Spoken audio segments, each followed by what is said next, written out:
Andrea, si Deden mana ya? Kok sampai sekarang belum join?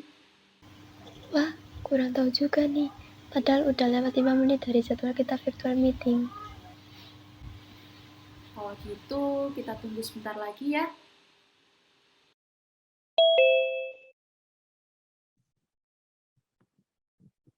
Halo guys, tahu nggak? Tahu apaan? Nggak tahu, kamu kan belum ngasih tahu. Kalian di sini udah pada vaksin kan? Udah dong, kan kita memang wajib vaksin kalau nggak ada kendala apa-apa. Di kampus kita kan juga disuruh upload sertifikat vaksin. Betul tuh, aku juga udah 2 kali. Kalian pada vaksin jenis apa? Aku pakai AstraZeneca sih, karena di daerahku adanya itu. Kalau aku pakai Pfizer sih. Ya ampun, seriusan Andrea?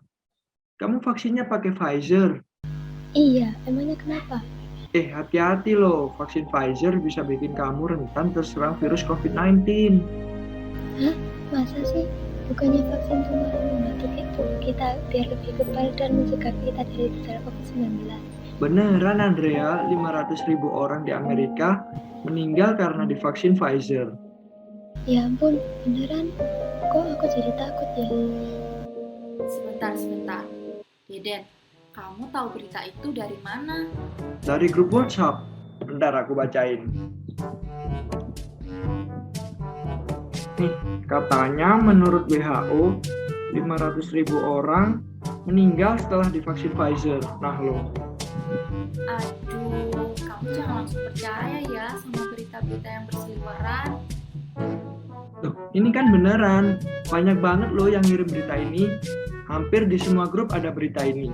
Berarti beneran dong beritanya. Dan kamu tahu nggak? Bisa jadi berita-berita tersebut adalah berita hoax. Apaan tuh berita hoax? Hoax adalah berita bohong atau palsu. Menurut Kamus Besar Bahasa Indonesia, hoax atau hoax adalah berita bohong atau berita tidak bersumber. Hoax adalah informasi yang sesungguhnya tidak benar, tapi dibuat seolah-olah benar adanya dan diverifikasi kebenarannya.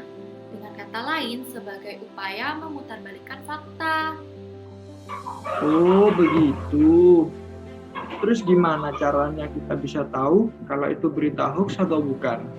Biasanya sih berita hoax itu disebarin lewat media sosial yang mempunyai efek lebih besar. Terus berita hoax biasanya juga mengandung pesan yang membuat pembacanya panik dan cemas. Dan setelahnya pembaca diimbau untuk mengirimkan lagi berita tersebut ke orang lain. Ada satu yang kurang. Biasanya pengirim awal berita hoax tuh nggak ada identitasnya. Nah, betul. Coba kamu cek deh berita tadi. Sama nggak ciri-cirinya sama yang aku dan Rizky sebutkan? Wah betul banget. Duh maaf banget ya. Aku nggak tahu. Niatku awalnya buat menyebarkan informasi. Ternyata informasinya adalah hoax. Oke, Dan. Ini jadi pelajaran buat kita semua. Kedepannya kita harus lebih hati-hati buat menyebarkan informasi.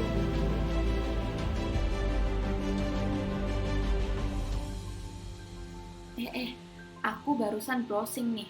Ada 5 langkah sederhana yang bisa membantu dalam mengidentifikasi mana berita hoax dan mana berita asli menurut Ketua Masyarakat Indonesia Anti Hoax, Septiaji Eko Nugroho. Boleh banget di-share kalau kamu nggak keberatan, Rizky.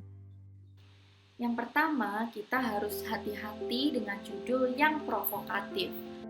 Soalnya nih, biasanya berita-berita hoax tuh judulnya sensasional dan provokatif. Misalnya, dengan langsung menudingkan jari ke pihak tertentu.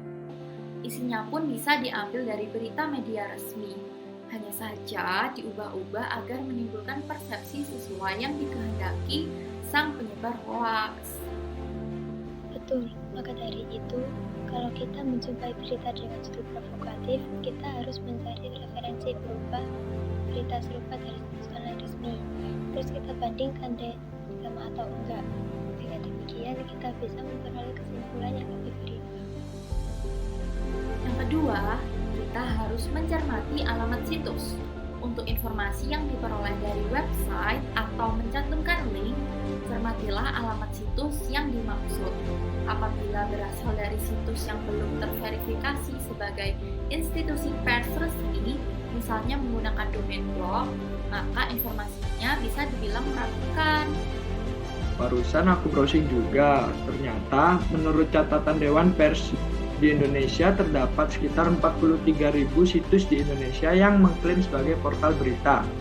Dari jumlah tersebut, yang sudah terverifikasi sebagai situs berita resmi tak sampai 300. Artinya, terdapat setidaknya puluhan ribu situs yang berpotensi menyebarkan berita palsu di internet yang mesti diwaspadai. Serem banget ya ternyata. Betul banget tuh, kita harus cermat dalam memilih portal berita mana yang bisa dipercayai.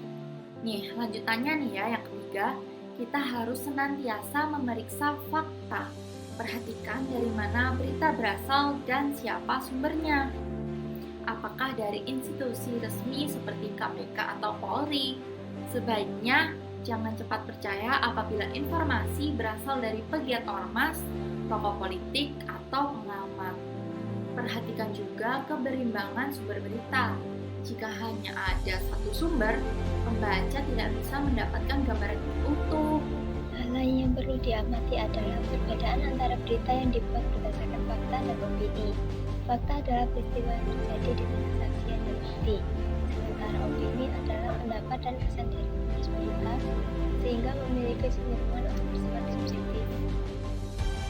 Nah, selanjutnya kita juga bisa cek keaslian foto. Karena nih ya, di era teknologi digital saat ini bukan hanya konten berupa teks yang bisa dimanipulasi, melainkan juga konten lain berupa foto atau video. Ada kalanya pembuat berita palsu juga mengedit foto untuk memprovokasi pembaca. Wah, cara memeriksa fotonya gimana tuh Ki?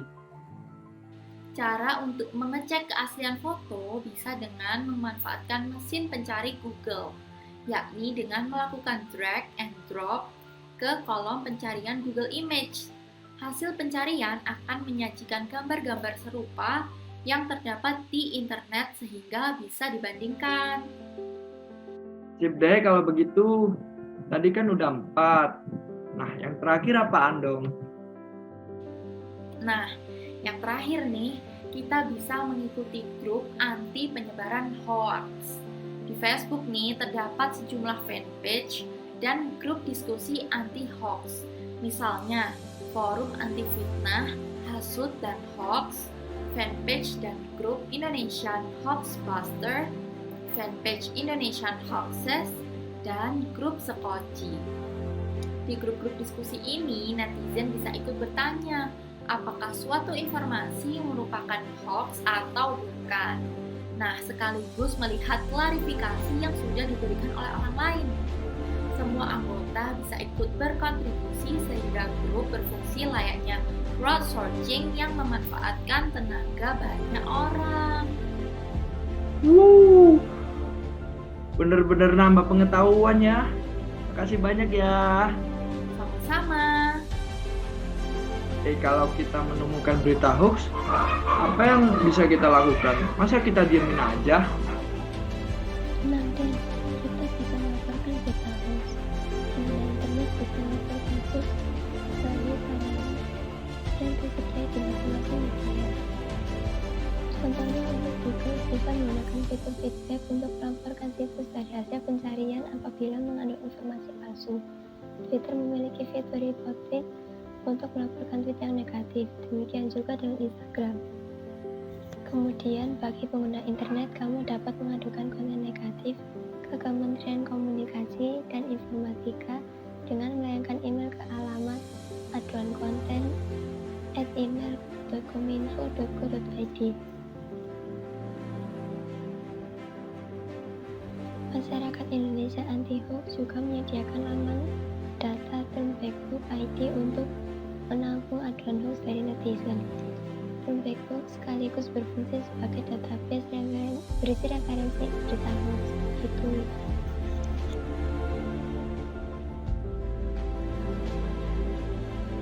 Oke deh kalau begitu. Makasih juga ya An. Sama-sama dan senang bisa berdiskusi kayak gini. Kan kita tadi niatnya mau virtual meeting buat bahas tugas kelompok. Oh iya, ya ampun sampai kelupaan. Yuk kita mulai.